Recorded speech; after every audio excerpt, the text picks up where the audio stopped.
Hi friends, మినపగుళ్ళు ఇడ్లీకి ఎట్లా ప్రిపేర్ చేసుకోవాలో జొన్నలు ఇడ్లీ మినపగుళ్ళతో చూద్దాం ఫ్రెండ్స్.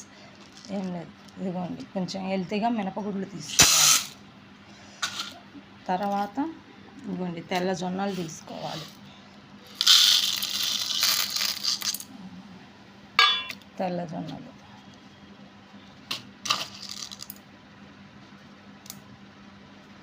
జొన్నలు తీసుకోవాలి.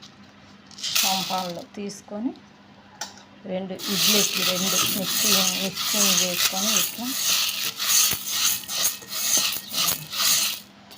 ఇంకే రెండు ఇలా మిక్సింగ్ చేసుకొని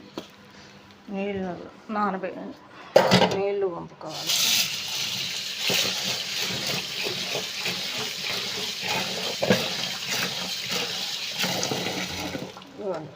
ఇట్లా నానబెట్టుకోవాలి.